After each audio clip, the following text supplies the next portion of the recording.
Yes.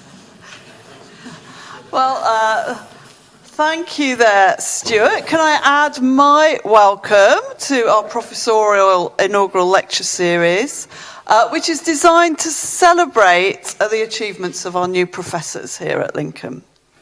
I've been lucky enough to work with Steve since he came to work at the University of Lincoln as my deputy in the School of Life Sciences. He was a brilliant deputy and now is an excellent head of school, isn't he, colleagues? Yes.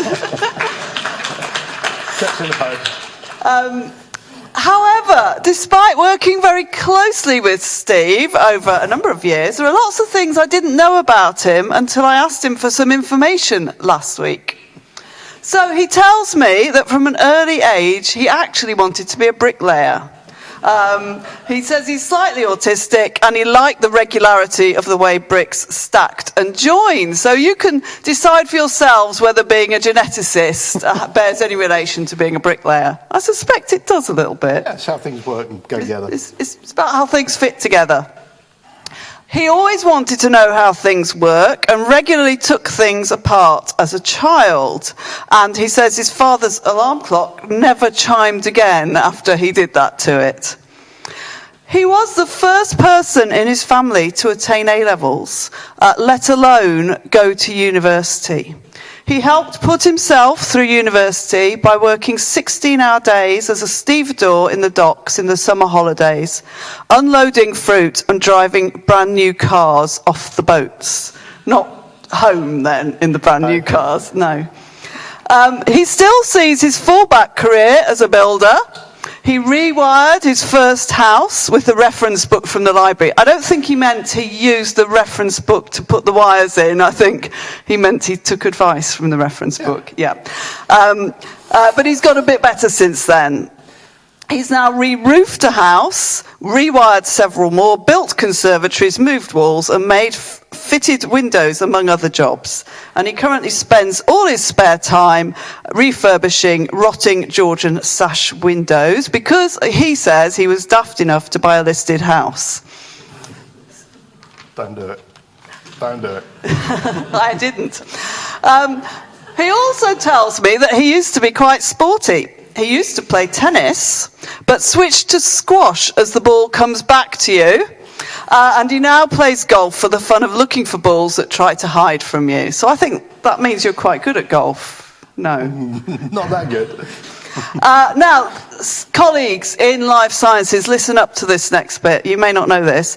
He studied martial arts for a number of years until his mid-20s and has belts in judo, jiu-jitsu and karate, as well as weapons training, including sword, bow staff, nunchucks, tonfa and knives.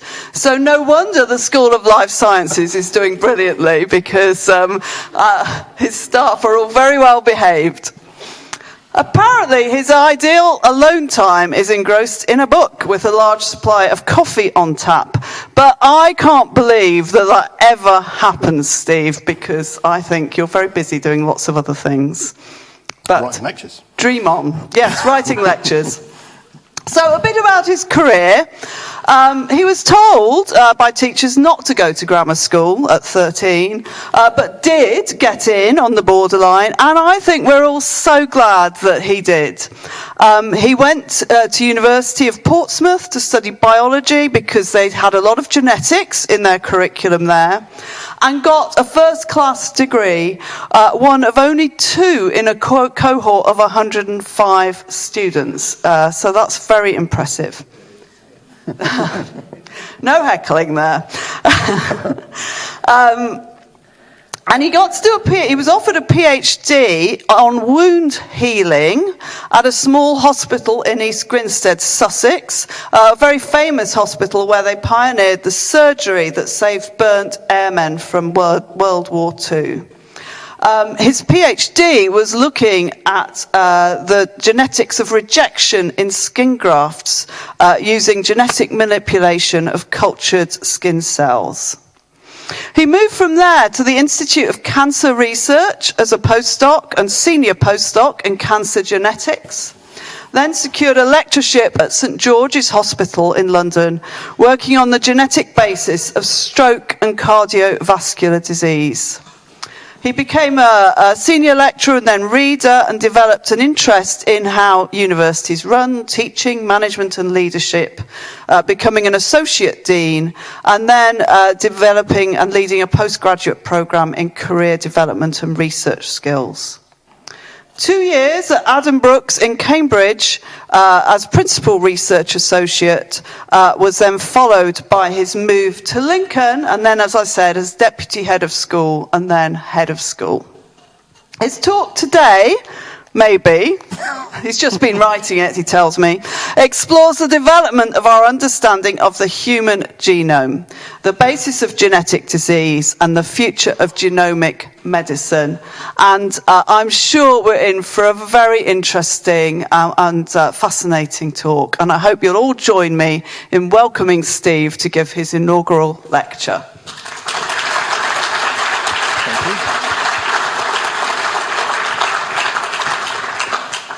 Thanks very much. I think that was rather longer than the lecture will be. It's very nice to see some students in the audience. Just so you know, this won't be on your exam, so you don't need to take notes.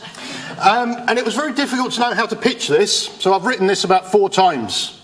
So in the end, I've gone low. So I want to take a quick vox pops. Okay? How many of you prefer vanilla ice cream compared to chocolate ice cream? That's surprising. That's more than half. Okay, and who prefers chocolate to vanilla? And how many of you reckon it depends what sort of mood you're in at the time? So is there a genetic basis to that? Yes. Okay, well, we'll find out halfway through the lecture. Don't want to spoil the fun. It gets better as it goes on. Okay, we've also got to ask another important question according to my 10-year-old son. And he wants to know, can we bring back the dinosaurs? Now, the interesting thing about that is he assumes automatically we know how dinosaurs work. He assumes that because we know lots about human biology, we must know lots about dinosaur biology. Okay? And that's an interesting concept. So again, towards the end of the lecture, I'll tell you whether I think we can bring back the dinosaurs or not. Don't want to spoil the fun. Okay, so that means there must be something unifying us with dinosaurs. And it turns out that every organism you look at has either an RNA or a DNA base to its life form. There's no life out there that doesn't have an RNA or DNA base, right from viruses through to bacteria, yeast, fungi, plants, animals. They all have the same mechanism, which tells you whatever controls that must have arisen really early in evolutionary history. So we need to go back to the fossil record and try and look for the evidence of the earliest life to see if that tells us anything about DNA and RNA. So what evidence have we got for early life? Well, it depends where you go. So the first picture is from Wikipedia. Okay, so for the students, we can use Wikipedia, you just can't put it in your assessments. So Wikipedia says fossilised deposits from hydrothermal vents 4.41 billion years ago. That's their evidence for life. Hematite filaments and tubes encased in quartz, 3.7 to 4.3 billion years old. So that one comes from The Guardian. It was a new report on these hematite tubes. We have stromatolites, mineralised cyanobacteria from shallow pools from about 3.4 billion years ago. So these are the layers of bacteria. These pools were in the shallows. They dried out, they hydrated, they dried out, they hydrated, and the bacteria in them then got fossilised. So these are layers of bacteria. And then this is possibly the first multicellular fossil from about 2.5 billion years ago. So this tells us something about structure and what they left behind, but it doesn't tell us anything about DNA or RNA. For that, we need to go much further forward in evolutionary history. So we think this might be the first multicellular organism, but it's not an animal. So the earliest animal we've got is Dickinsonia. So this was reported last year. It's 553 million years old, and they weren't sure if it was a leaf from a plant or whether it was an actual animal. And they've decided now it's an actual animal, and they reckon it's 93% cholesterol. So the earliest evidence we've got for life on Earth, and we've already got an obesity crisis. Okay? So what that means is we don't know a lot about DNA from the fossil record. Okay? It doesn't survive. We can't go back and investigate it. So we need to work this out for ourselves and try and look at what we can find. And we've been doing that for a number of years. So there's 2 flavours of genetics. We've got functional genetics, which can be roughly summarised as mutate it to study it. And we've got molecular genetics, which can be summarised as grind it up to study it. Functional genetics is much older the molecular genetics, and we'll see why shortly. Okay, so they're the two main types, and we think every organism is made up of their genotype, your genes, what they tell you, and your environment, and they give your physical characteristics. So that's your phenotype. So genes and environment make you what you are. And you've all got differential exposure to environment, you've all got differential genetics, and therefore that gives you your individuality. So in terms of functional genetics, we've been doing this for quite a long time. So this is Thomas Morgan, 1866 to 1945, and he basically was in the mutate it and see what happens camp. So he used to fire X-rays at flies and see what happened, okay? So an awful lot of functional genetics is, let's throw some X-rays at it, see what changes, then try and investigate that. So they know nothing about DNA, they know nothing about genes, they know nothing about how they flow between organisms, but they can certainly start to look at phenotypes and characteristics. So we're particularly famous for looking at white-eyed and red-eyed fruit flies. These are those tiny little things that float around your bananas when you leave your bananas in your fruit bowl too long. Okay, they're very, very small. This is what they look like blown up. And he did this lots and lots of times and lots of phenotypes. So this one's got wings, this one doesn't have wings. Okay, we still use these with students now. So students in our first year genetic module will take Drosophila, they'll cross them, they'll look at how these things transmit from generation to generation. Now, Thomas Morgan particularly showed that phenotypes, or physical traits, follow Mendelian inheritance patterns. So there was a logical progression. If you breed two flies with particular characteristics, the offspring of that cross will have those same characteristics, or different characteristics depending on what you cross. So we're starting to look at transmission of something from parent to child through generations. So it's really the discovery of genetics, but from a functional point of view. He introduced the concept of genes as specific locations on a chromosome. That's really important because those locations are fixed. So as soon as you know they're fixed, you can start to track them by looking at the chromosomes and seeing which bits differ. He developed the concept of linkage, which is the relative position of those genes to each other, how far apart they are, and that means something when you're looking at different generations. And he refuted and then came to accept Darwinian evolution and speciation. So he's really the father of functional genetics from a proper investigatory point of view. Now, we've known about this for absolutely ages. We didn't need a Victorian to fire X-rays at things, okay? So we've been studying organisms for ages, and we're going to work from right to left on this slide. So this is Bos taurus. This is a Belgian blue cow, okay? So this is a naturally occurring mutation in the myostatin gene, and at least a double muscling. So these are prized by farmers, although giving birth for the mother is quite difficult, but they're prized because they have lots of lean meat. So we've been selecting for traits we're interested in for thousands of years in terms of farming, certainly through crops and agriculture. So we've known that we can cross two individuals and try and get those in the offspring. So we've been doing that. This one's a naturally occurring mouse. So this is the ob minus mouse. This is the leptin gene. So this mouse feels constantly hungry. It's never full up, so it constantly eats. That's a naturally occurring mutation. And at a cellular level, we can actually study the cells in these organisms, how they diverge, how they differentiate, where they move to. So John Sulston, very famous geneticist, ran the Sanger Centre down at Cambridge. His PhD and his Nobel Prize was for actually following the cell lineage of these nematode worms. So C. elegans. These things are about 1 millimetre to 3 millimetres long. He spent an awful lot of time with a pencil and a paper, a microscope, and he tracked where these cells went. So we know the exact cell lineage of every cell in this nematode, where it goes to and how it's expressed and developed. So that's functional genetics, but it doesn't tell us a huge amount about molecular genetics, which is what we're really interested in.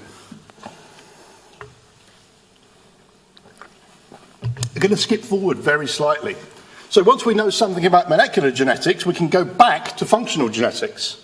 And it turns out that if you can express genes in a particular location or a particular way, you can get a phenotype of interest, so you can go backwards. So this is actually a litter of mice, where some of these mice have had a green fluorescent protein from a marine organism inserted into them. If you insert it in an early cell stage, you can change the expression of genes within the entire organism.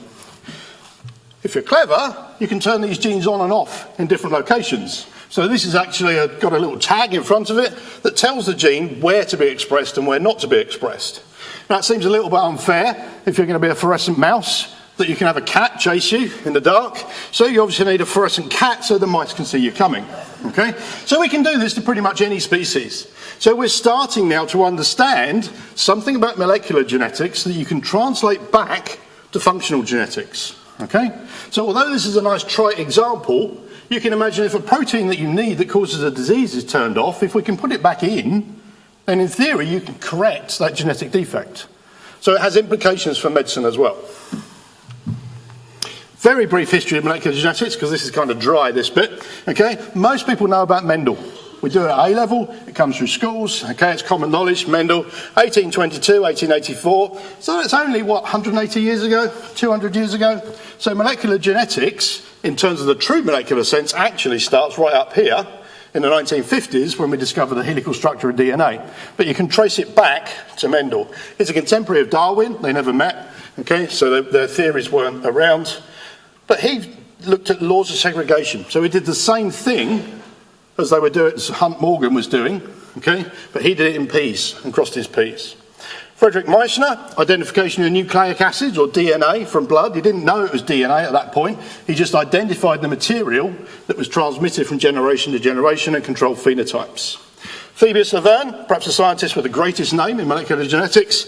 Nucleic acids formed of a sugar, phosphate and a base. So he took those nucleic acids and he started to understand what they were composed of and how they were organised. Rosalind Franklin actually took photograph 51. She died of ovarian cancer just over the age of 30. Okay, she took that photograph, X-ray crystallography photograph, that then Watson and Crick used to work out the helical structure of DNA. They wanted to posthumously award her the Nobel Prize that Crick and Watson shared, but they don't posthumously award Nobel Prizes. So her name is not associated with that Nobel Prize. This guy is a real hero, if you're interested in genetics. This is Fred Sanger, the only individual to have 2 Nobel Prizes in chemistry. Okay, so he worked out the amino acid sequence of insulin, for which if anyone's diabetic, you should be eternally grateful. And then he turned his attention to DNA, and he invented Sanger sequencing. So for the first time, this was in 1977, so certainly in my lifetime, and most of yours as well, he started to understand how DNA was put together. So this is really the birth of proper molecular genetics. We can start to read the DNA inside you. So we worked out that there were 4 bases in DNA, and that those 4 bases, just 4 little things, if they were put in different patterns, gave you different genes. And this is DNA sequencing through the Sanger method. So when you see CSI on the telly and you see them drawing these films out of a big tank, I did that as a PhD student, okay? I was hooked on genetics at that point. Standing in a dark room with a red light on, pulling that film out of the tank and knowing you were the first person on earth to see that DNA sequence made me feel incredibly humble, to be honest. That was what turned me on to genetics. Nowadays, a lot of it is done by computer, okay? You don't even see the DNA sequence now. You certainly don't see this. You see a lot of this, or just the sequence spat out. So we've moved on considerably.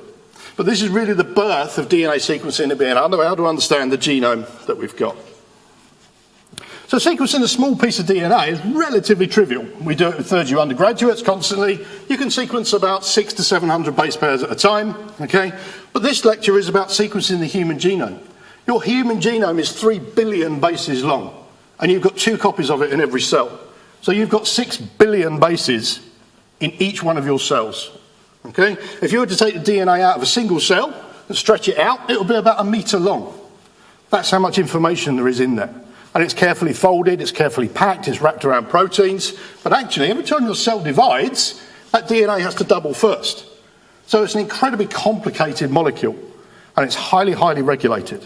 So how do you go about sequencing 3 billion bases? There's a reason it took 13 years and $3 billion to achieve this. It's because it's quite a complicated task. So the first thing you've got to do is you've got to extract the chromosome you're interested in. Now that's not trivial, because you've got 23 pairs of chromosomes and they're all wrapped up inside that single cell. So the first thing you've got to do is isolate the chromosome you're interested in.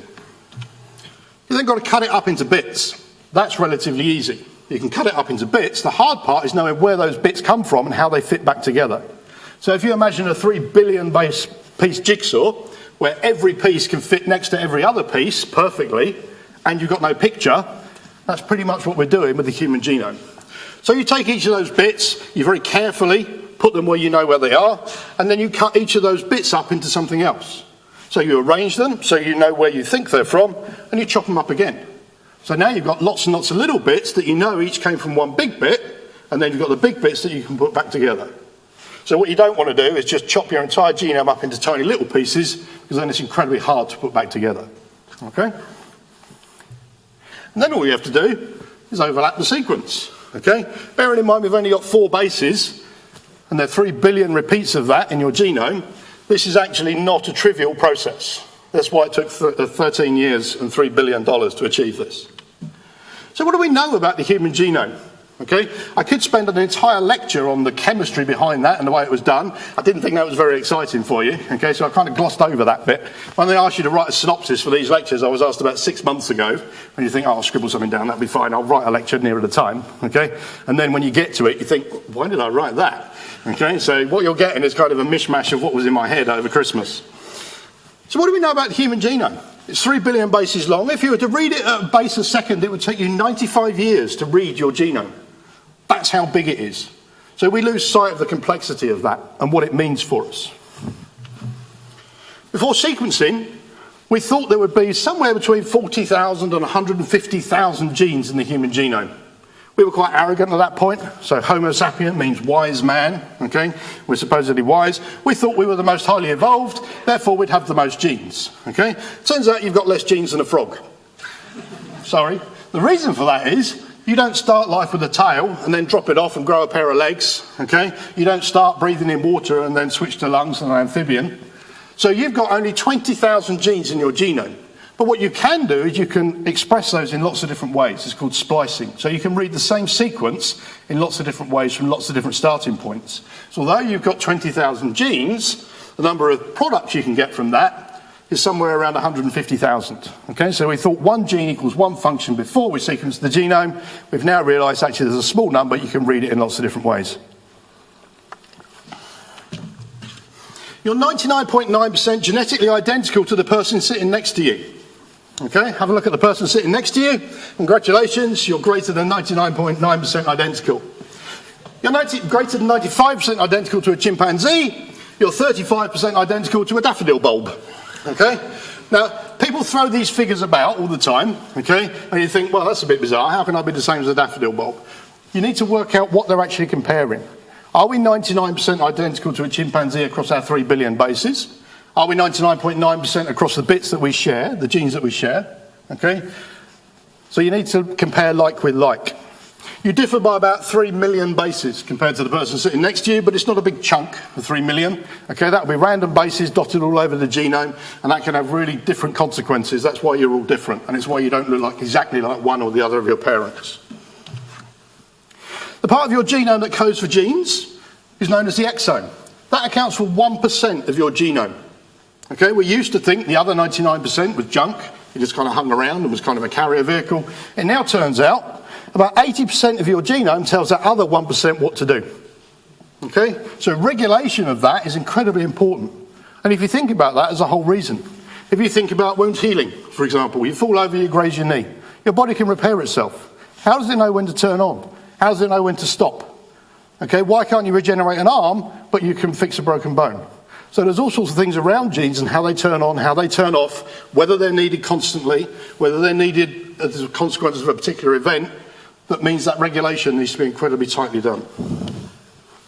The human genome sequence isn't a single person's DNA. So the human genome sequence that's out there, that students use as a reference in our practicals, the human genome that was sequenced as part of the Human Genome Project, is actually a mishmash of a whole load of people. Okay? The first person's genome to be sequenced, the first single individual's genome to be sequenced, was James Watson. Okay? If you want to pay lots of money to a sequencing company, you can send them a sample of your DNA and they'll send you back your genome sequence on a CD. It was very popular in the early 2000s. Okay, lots of rich Americans would get their genome sequence and then proudly display the CD on their wall like they got a gold disc. Okay, what would you do with it? But it's entirely possible. So it turns out that once you've done it once, it becomes an awful lot easier to do it again. Okay, so computing power is really the driver behind genome sequencing. And computers follow Moore's law. So every 2 years, computer power doubles. And exactly the same can be applied to genome sequencing. So the first human genome took 13 years and cost $3 billion. I can now send away a sample for genome sequencing for $1,000 and get the result back in 48 hours. Okay? To sequence a genome now is kind of trivial. We don't use a huge amount of that information because at the start, we thought that knowing your DNA sequence was everything. We thought it was a bit like a book. And if we had the book and understood the words, then we'd be able to understand how a human works. It turns out it is a book, but it's a book of instructions. So if anyone's ever put together IKEA flat pack furniture, you've got a perfect book of instructions, but interpreting it can be quite difficult, okay?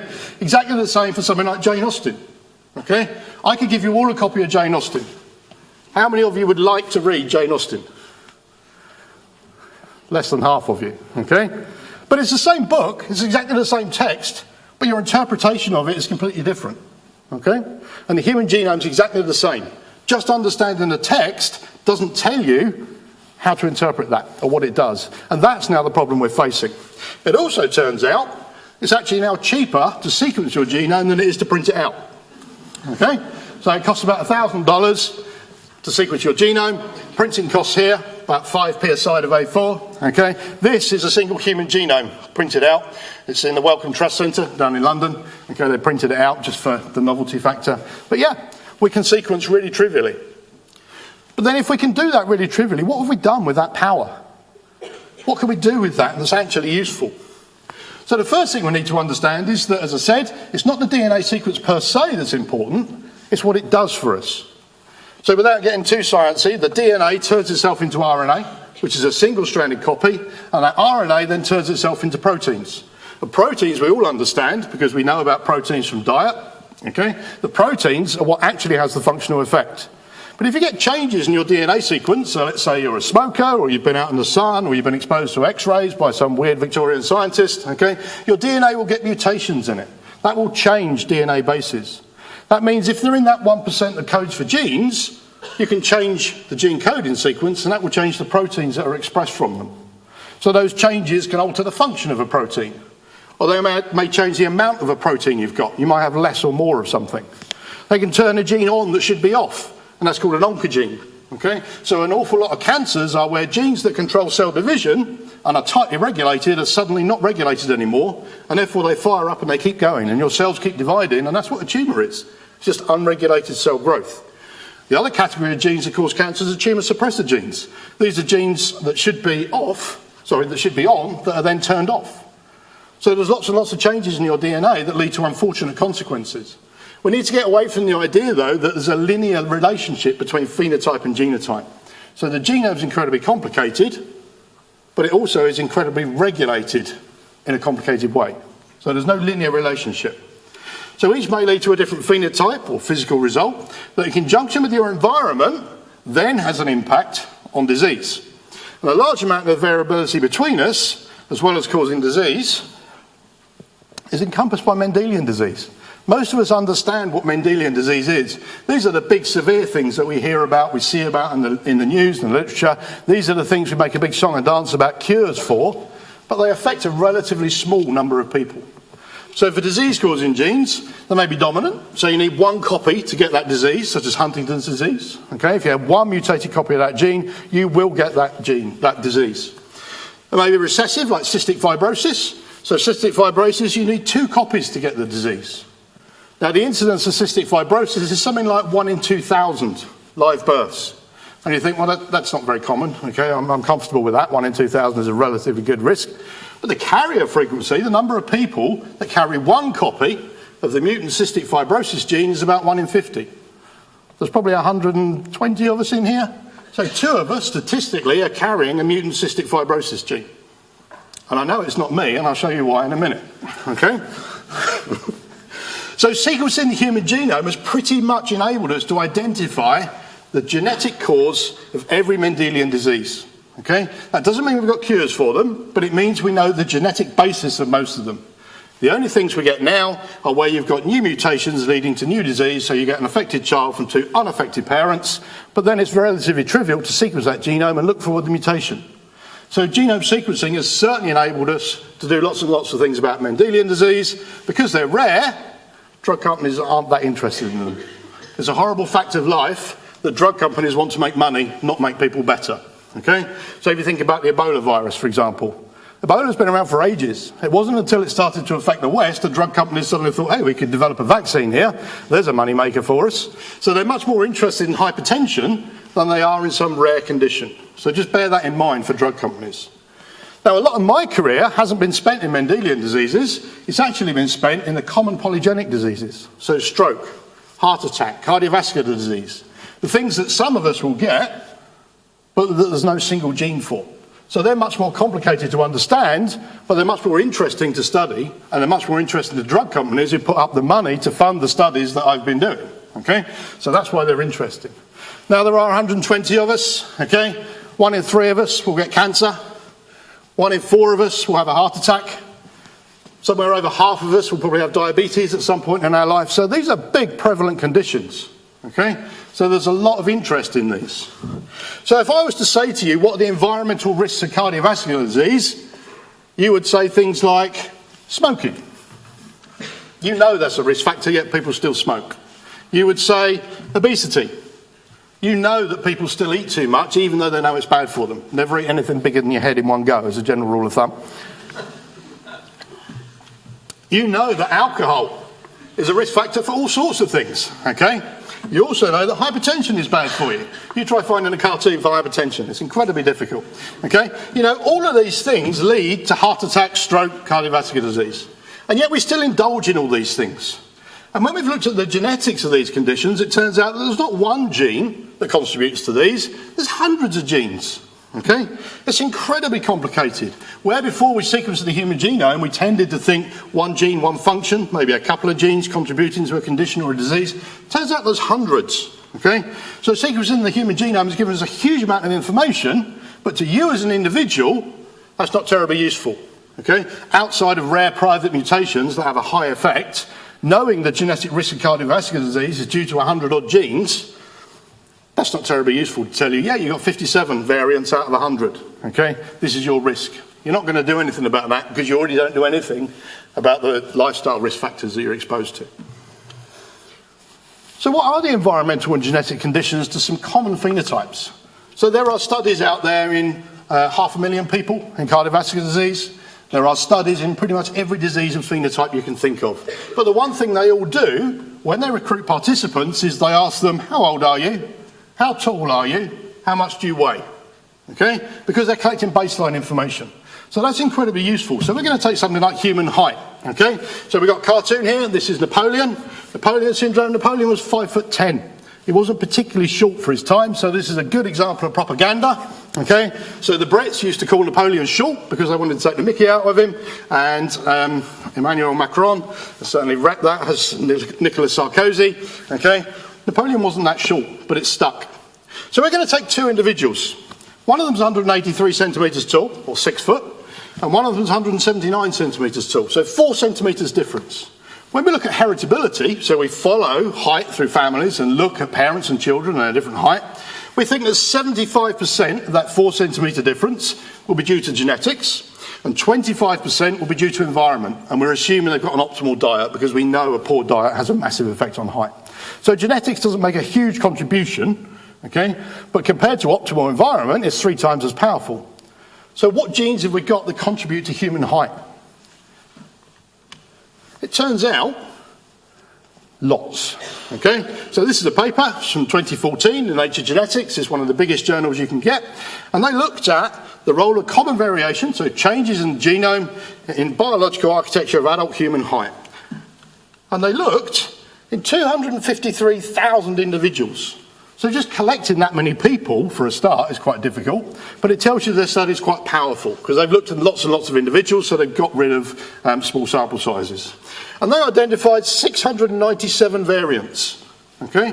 You've only got 20,000 genes, so that's something like 5% of your genes contributing just to human height.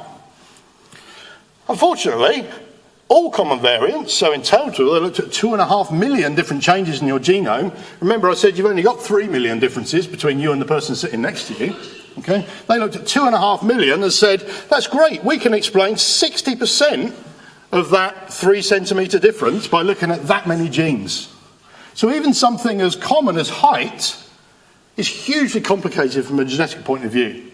So this is largely why we haven't got the benefit that we thought we would of sequencing the human genome, because although we know the sequence, there's no one big thing that influences that phenotype. So it's very hard to then pin that down. So what can we do with all this information and sequencing data? We've got it. It's relatively easy to get. As I said, 48 hours, I can have your genome back for you. Anyone heard of 23andMe? Maybe, maybe not. Ancestry.co.uk, heard of those? There's lots and lots of these. Okay, myheritage.com, amaze yourself, uncover your ethnic origins and find new relatives with our simple DNA test. So I thought I'd give it a go. So I'm going to share my results with you. I'm that confident in my results that I thought it might be quite nice to have a look at them. Has anyone ever done this, by the way, just before I take these off? Okay, didn't upset anyone.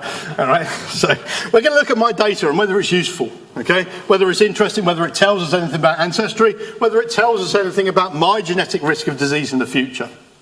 So this is a bit like those personality questionnaires you fill in, okay? It's a bit like, oh, I like that trait, that one puts me in a good light. I'll ignore that one that doesn't show me off very well. So what do we get? So it cost me $199, okay, to send this off. And the reason I did it is I've got some students doing final year projects. They're looking at this and whether it's ethical, whether it's useful, and what the consequences of knowing this information is. So I had to send my sample off because I didn't want to look at students' confidential information. So if I sent mine off, I knew what tests they were doing, but I didn't know their result. I could look at mine. And I'm so confident in it, I'm sharing it with you. So what they give me back for my $199, they've given me 52 ancestry reports, okay, 65 health reports and 37 traits, and apparently they've managed to find 1,247 of my relatives, okay? That's a lot of Christmas cards, but I'm expecting some good things back, okay? So how useful is that? How accurate is it? So here we go, some traits. We'll start with the fun stuff. So my eye colour is likely to be brown or hazel, okay? I'm likely to have dark hair. It's likely to be straight or wavy, edging their bets a bit there, okay? And it's likely I'm not going to get any hair loss, okay? Now I could work out almost all of those things by looking in the mirror. So it's not terribly useful as a predictive test. So perhaps traits aren't that interesting. They also told me that I've got flat feet, I've got wet earwax, and that I'm less likely to have stretch marks, which is a real relief to me, okay? So these traits aren't terribly useful. They also tell me I've got a less likely than average of a fear of heights, and I'm less likely than average of a fear of public speaking, which is a great relief, okay, given my job. So, quite pleased with that, but it doesn't really tell you anything, okay? It's kind of fun. Oh look, I prefer salty to sweet. Well, it depends what kind of mood I'm in. Sometimes I fancy a bar of chocolate, sometimes I fancy a tub of Pringles. I expect it's the same for most of you, probably not a whole tub, but ice cream flavour, yay, okay? I'm likely to prefer vanilla to chocolate. Okay, and we'll have a look in a minute at why that is. And I'm likely to wake up at 7:51. That's a bit worrying, so I'm usually in the office by then because I live down in Cambridgeshire. Okay, so I'm not quite sure what I'm doing there, so I'd like to shift my hours, please, Libby. Ice cream. So this is powered by 23andMe research. Okay, so these have got big flashy websites. You go and look at these.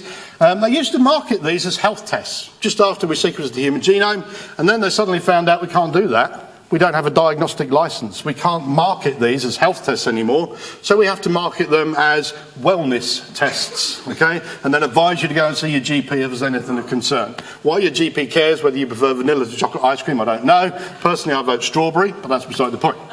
Okay, so of people with my genetics and other factors, so you have to fill in a little thing about how old you are and how much you weigh, etc., and where you're from, 56% of people prefer vanilla ice cream, 44% prefer chocolate ice cream. I think, okay, well, I can live with that, okay? And then they give you you have to dig a bit for this, it's not kind of the headline, but they say, actually, there's 2 olfactory receptor genes, and we've looked for variation in there. We know an awful lot of food is whether you smell stuff as well as taste stuff, okay? You can do tests where you blindfold people, put a peg on their nose and feed them crisps, and they can't tell you what flavour the crisps are. So we know smell has a big, important impact in food. And then you dig a bit further, and this is their evidence, okay? We used a statistical model to predict each person's chance of preferring vanilla over chocolate. The possible results predicted by the model range from 30% to 69%.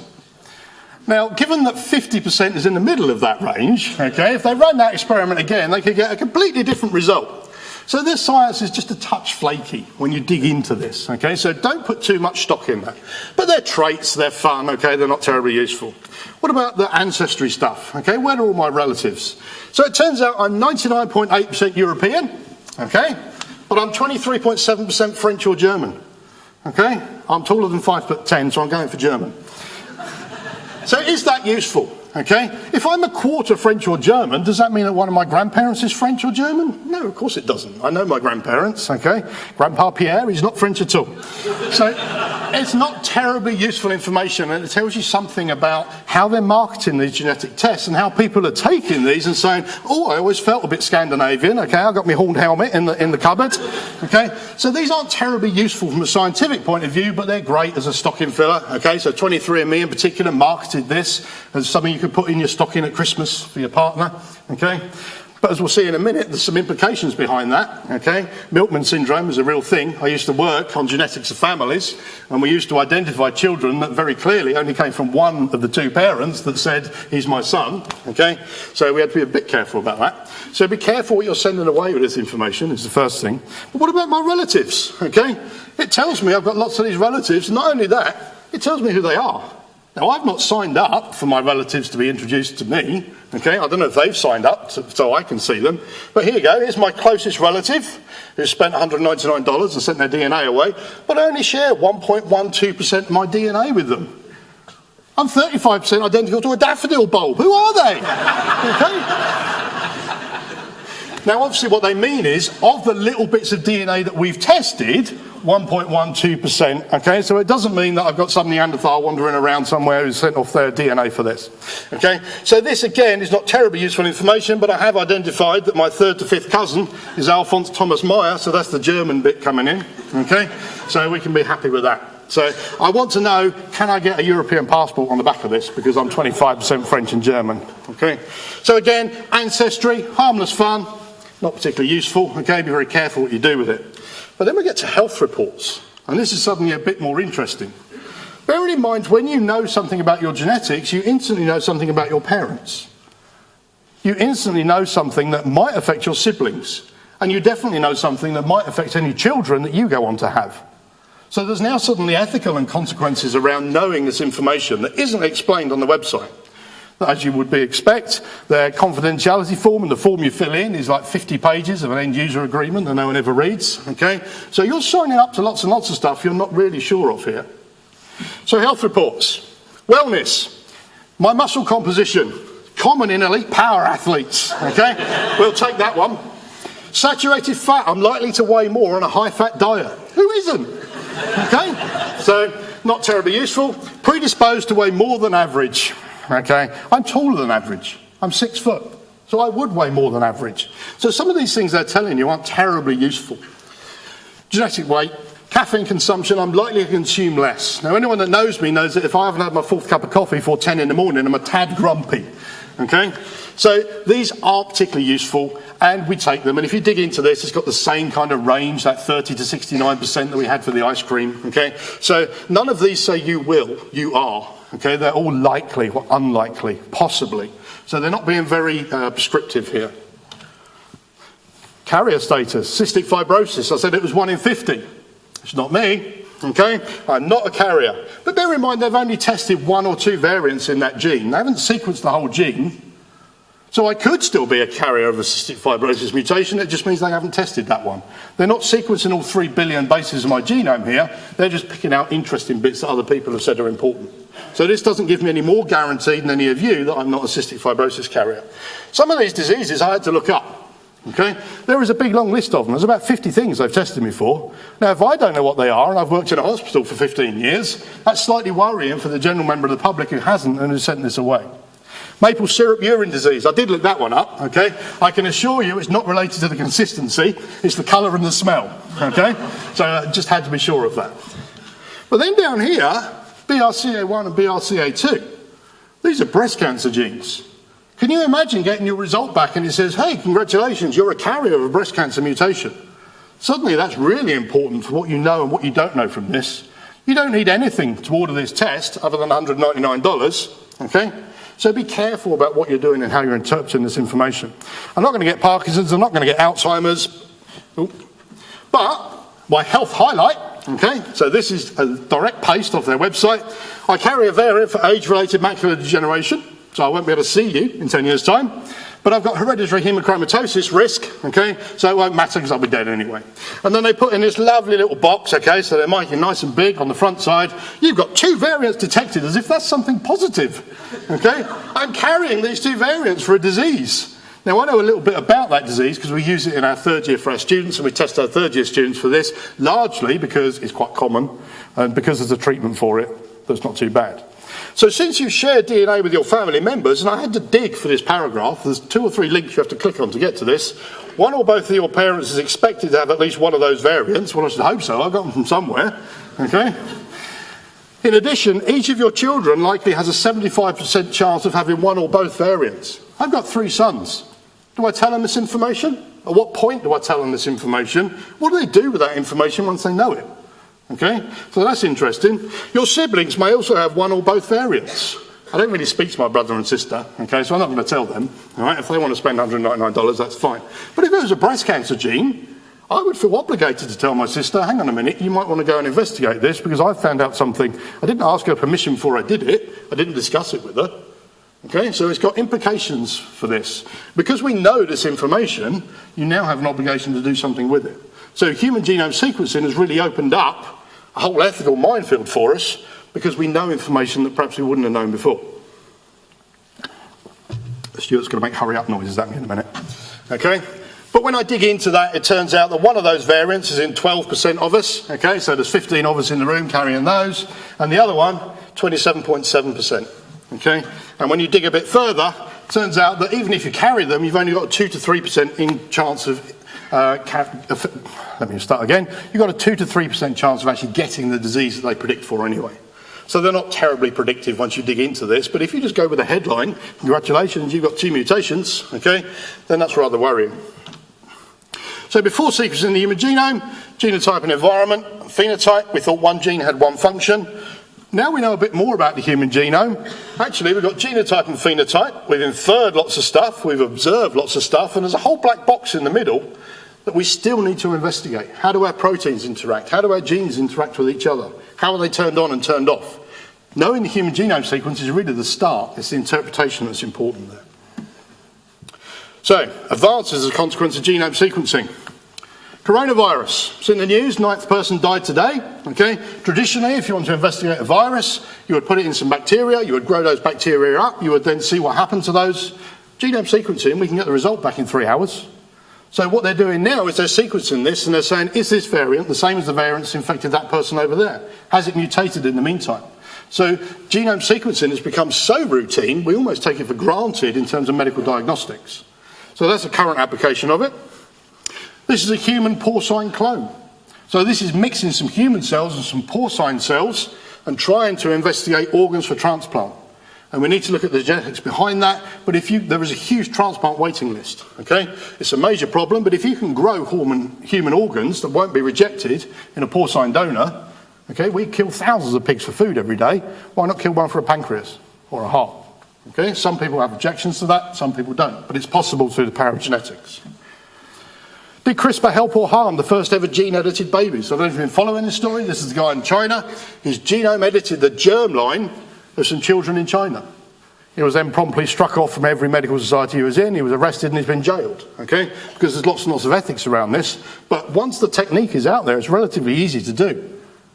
So there are people doing things that we would find ethically unacceptable because it's relatively trivial to investigate this genetic information now.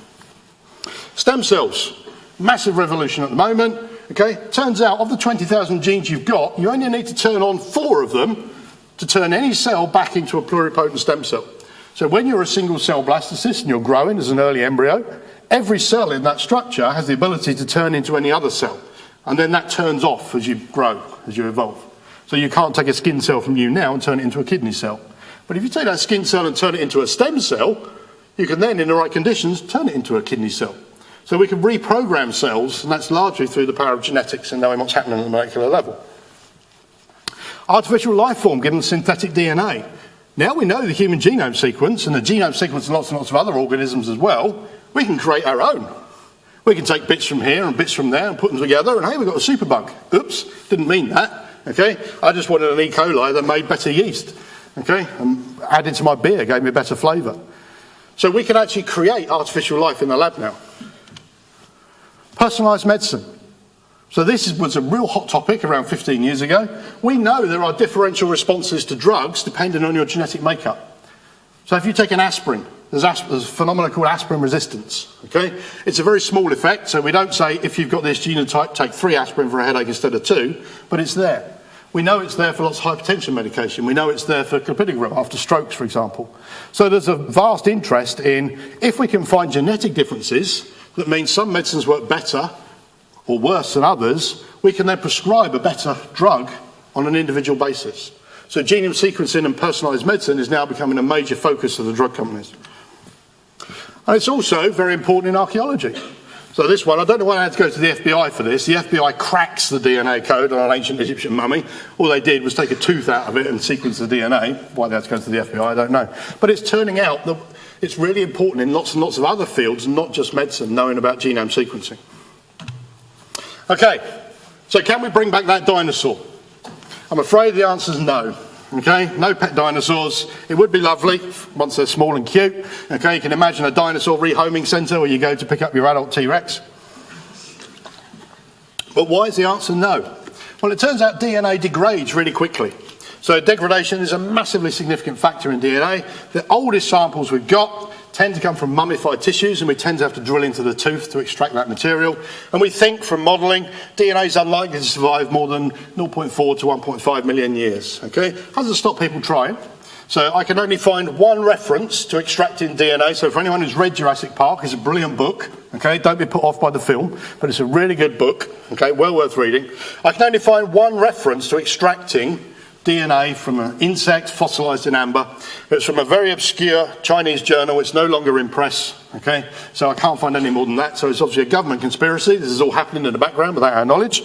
So we can't find any of that. Can we just sequence the bones that we've got? And it turns out that actually there are reports out there that you can do this, but then a little bit later there's lots and lots of reports that says actually that was human contamination. It's not dinosaur DNA at all. You were just a bit mucky in the lab. Okay, so 2 papers in 1995 reported sequencing that Cretaceous dinosaur egg, but it again was an obscure Chinese journal. Can't find it, can't get a copy, can't read Chinese, I don't know why I looked, but it's out there. Okay, but then there's papers that say actually when we did that we found it was fungi and plant DNA and something had blown in through the lab window and we sequenced that instead. Okay, so there's no evidence at the moment that we can bring back dinosaurs in the way that's there. So as a conclusion, because we're getting close to time, are we nearly there yet in terms of human genome sequencing? Yeah, we've been there ages. Okay, it's become so routine we almost take it for granted now as a diagnostic technique. But we realised when we were doing it, the questions actually changed. It's not can we do it, it's actually the difference between any 2 people or a population of people that's become really interesting. So the question has kind of mutated and we're interested in differences rather than sequence now. Has it been worth it? It wasn't my money, so I would say yeah. Okay, $3 billion. So interestingly, when we were sequencing the human genome, you were able to patent genes. Okay, so people got interested in sequencing the human genome, they patented bits of your DNA because they thought they would be interesting for drug development later on. Okay, Bill Clinton and Tony Blair got together, they said, actually, we think this is so important, and by the way, we've put $3 billion into this, that we're going to ban patents in DNA. And NASDAQ actually lost $50 billion in 48 hours as a consequence of that decision. That's how important it was to the biotech industry at the time. So yeah, we know far more about the genetic basis of disease, particularly non-Mendelian disease, so our strokes, our cardiovascular disease, as a consequence of genome sequencing, but it's not yet translated through into individual patient benefit.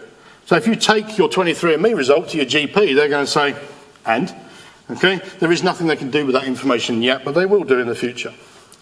Where do we go next? Really depends who you ask. So personalised medicine's got potential along with pharmacogenetics. And we must also consider the ethical and social implications of the genetic advances that we've got. It's really important that that keeps up with what's technically possible in the lab. Okay? Because the consequences of that are really severe. And what are the biggest scientific concerns for the future? I would say it's actually misrepresentation of genetic findings as fact or certainty. So I've shown you my results. I'm not too worried by them, okay? But the way the companies present that, okay? I've got to go and look for Uncle Heimlich now and send him a Christmas card, okay? I know my disease risk for certain things and I should go to my GP according to 23andMe and share these with him. So be careful of what you've got and make sure you understand what you're signing up for before you sign up for it. I will leave it there and thank you very much.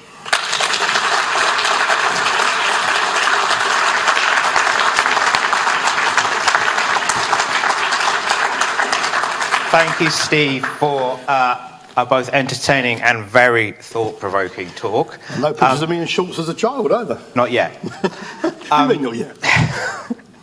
We will have the chance to ask Steve questions for a couple of minutes before we go back to the atrium and Steve gets a drink and you can ask him more questions afterwards. Are there any questions that you'd like to put forward? Steve, that was an absolute masterclass.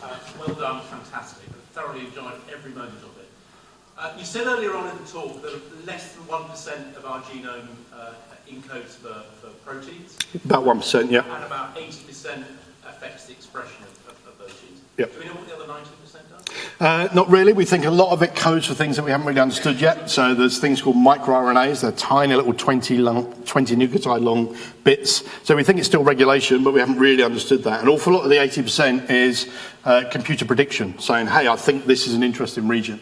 It's going to take an awful lot longer to actually go in and do the functional experiments to say, yeah, that's true, or no, it's not true. But this whole idea of junk DNA... That's totally gone, yeah. Yeah.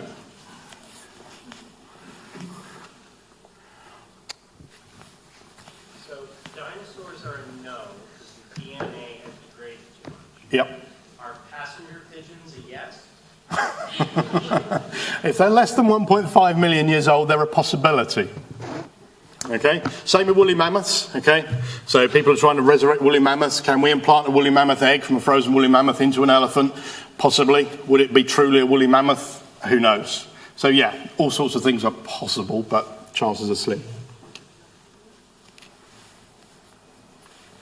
Yeah. So what is the state of personalized medicine? So there are certainly drugs that we know will have a different effect based on your genomic sequence. They're not kind of mainstream yet. So for example, I work in stroke. If you have one stroke, you tend to be given an aspirin, okay, and sent home if you survived it.